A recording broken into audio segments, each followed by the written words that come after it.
Download the AllStar app. Make your picks for UFC fights, challenge your friends, level up and win prizes. Link in description. Get it now. We're going to talk about some news. Jon Jones, Alex Pereira, and Tom Aspinall are in a threesome. But not that kind of threesome. Right. In a triangle. I guess I'm It's like not a love triangle, but a fight triangle. So Jon Jones is talking about, you know, Pereira being the much bigger fight for him than Aspinall. Because Jon Jones is very hesitant on like who he comes back to in the heavyweight division. Is the discussion still that he's gonna fight Stipe first and then, or yeah, I think he wants to fight Stipe. He's still on that whole Stipe situation. I see. And then he wants to fight Pereira, right? Because Pereira, when you compare like an Aspinall versus a Pereira, Pereira is much more famous than Aspinall. Yeah. He's much more accomplished than Aspinall, and I think that's what Jon Jones is looking at, right? He wants the biggest fight, not just as in like the matchup, but also in money, legacy, you know, like all these things, like how, you know, like they could hype the Pereira fight really well. Yeah, they really, you know, and Aspinall, he's probably more deserving, but it's hard to hype that, you know, when you got someone like Aspinall, right? Nothing against like Aspinall, is just like Pereira, man. He's just. Look what he's done. Yeah, those leg kicks and that left hook, like touch of death, like wild card is like an intriguing sell. Yeah, and remember we were talking about that. Like, I wish Jon Jones was at light heavyweight so we could see this fight happen, and it could happen at heavyweight, right? Yeah. It just the stars have to align. Right. But you know what though? I think the UFC is gonna try to put the Stipe Miocic fight together, but if that doesn't happen, they're gonna slide in Pereira. Pereira would be like the backup plan. I think so. Ah, okay. I think so. Because I don't see Pereira being like, nah, right? He's going to go, yes. Yeah, why not? Yeah. He's, maybe not even say yes. He'll just nod his head. Yeah. Stone face. The stoic nod. Moves head up and down. Because Jon Jones is saying the most massive fight the UFC could make is him versus Pereira. And right now, I think that is. Yeah, there's reasoning behind that. Like, it sounds plausible. Yeah, because, like, you know, of course he wrote that and people are going to talk shit to him. Right. So there's, like, John's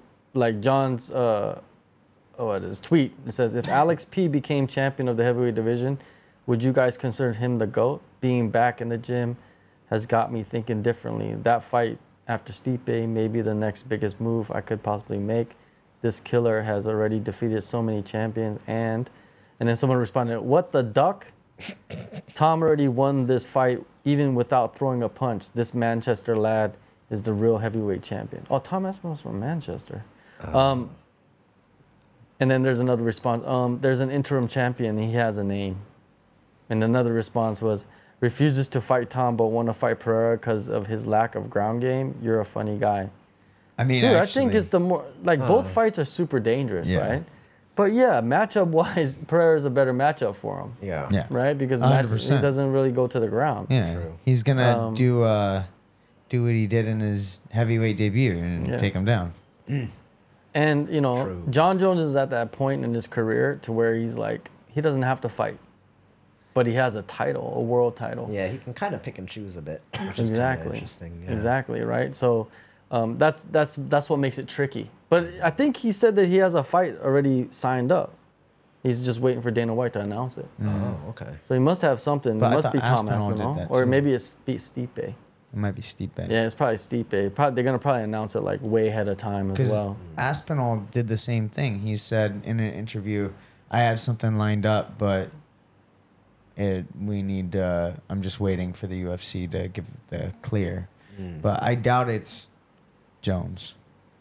Yeah, it's going to be hard to say who that would be. But if it's Jones, great. You know, that's the fight that a lot of like hardcores want.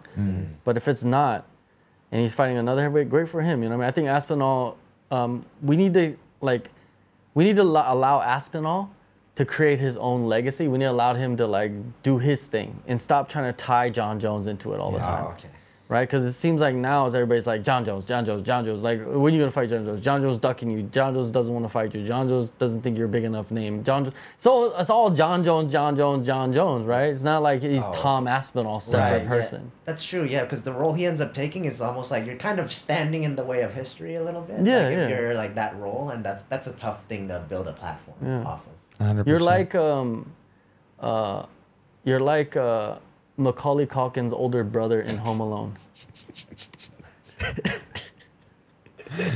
Buzz, I think his name was Buzz. Yeah, Buzz. You're Buzz. Buzz. Don't be Buzz. Don't be. Don't be Buzz. And Dana White is the old man across the street shoveling snow.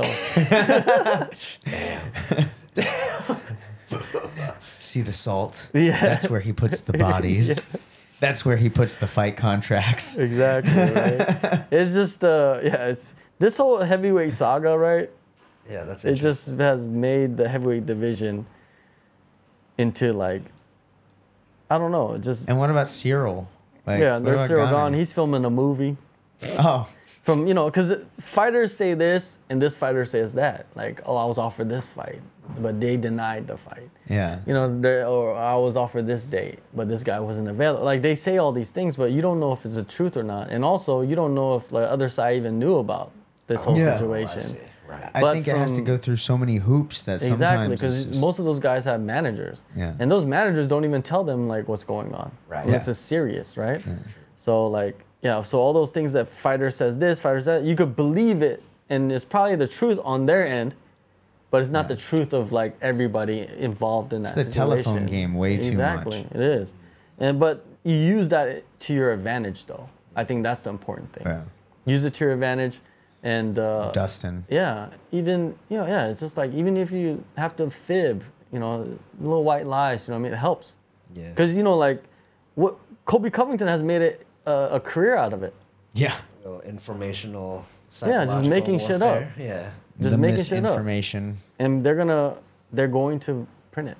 Yeah. Right? So. Yeah, you can confuse the shit out of people with a fuck ton of noise. That's definitely one What's way the perfect scenario, though? To me, the perfect scenario is you have Jon Jones fight Stipe. Yeah. Because you got to get Stipe out of the scenario. Stipe is really old. You know what I mean? Jon Jones really wants to fight him. Yeah. Right. Get him out the scenario. If he wins, great for him. But if he loses, then you move on with Jon Jones. You have fucking Tom Aspinall fight the next contender. Yeah. Remember I told you that they're not gonna allow Pereira to fight for a third title unless Conor tries first.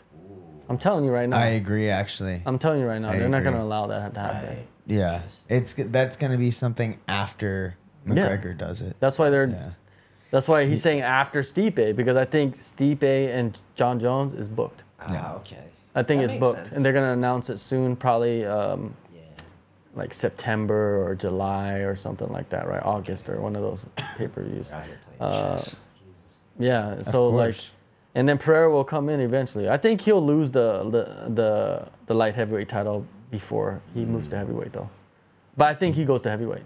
But I think he loses the title against somebody. Like, I think there's a lot of guys that could beat him. Yeah. Like Jan Blachowicz could beat him. Even though he lost to him, he's shown that he can possibly beat him. Yuri, I think Yuri was winning that fight until he got knocked out. Yeah. You know what I mean? It shows like he's able to beat. Like there's a lot of guys that can beat it. Izzy can move up and fight him again. You never know, right? So there's a lot of things. Like the one thing about the UFC is they want to put on the biggest fight. Yeah. They think it's the biggest fights for a lot of times, and that's what it is. But I think Jones retires champion though. I think that's what happened. Yeah, it's so hard to see him losing. Yeah. It's too hard to see him lose. That's the thing. Like it's just. And he's smart with what fights to take. Yeah, I mean, especially at this point. Right. There was that point in his career where you could kind of see he started to be like, well, for my legacy, like not just anybody, anywhere, kind of thing. Because he was like, I'm already one of the greatest of all time and everything. Yeah. Now I'm going to be smart with what fights I take. For sure, man. Especially if you, because with him, it's like, it's whatever, like, theoretical outcome, like, shows up, like, fight-wise or situations. It's like he seems to have an answer for it, right? So, like, it's like he's significantly more well-rounded than pretty much any like fighter at heavyweight.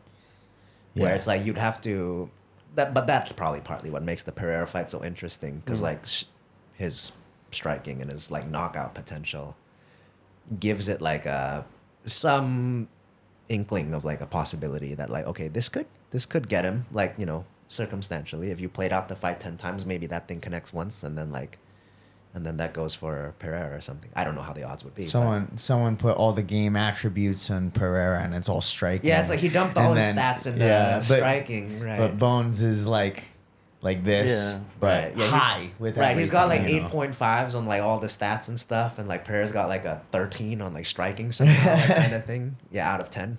Yeah, 13 out of 10. Yeah, but like he got a couple extra bonus points. Yeah, because then like, what if it ends up like what's it called? Like his fight against Cyril Gane, right? Where it was like, okay, well, Gane's gonna try to outstrike him, but then as soon as you see that level of grappling differential, and then like loses by submission, getting like choked out on the cage, it's like, oh, okay. I mean, but Jon Jones just read it. You know, he just, boom. Yeah, he was even saying it in the press conference before that fight. I think it's like he puts too much into like this, or he goes off balance when he does this or something like that. He said something really like Jones is like, he has high fight IQ, and he's beat the best in 3 different eras, right, or something like that. Like it's just at this point, I do just like, you know, I just can't imagine him losing, I guess, is what it is. Dude, I would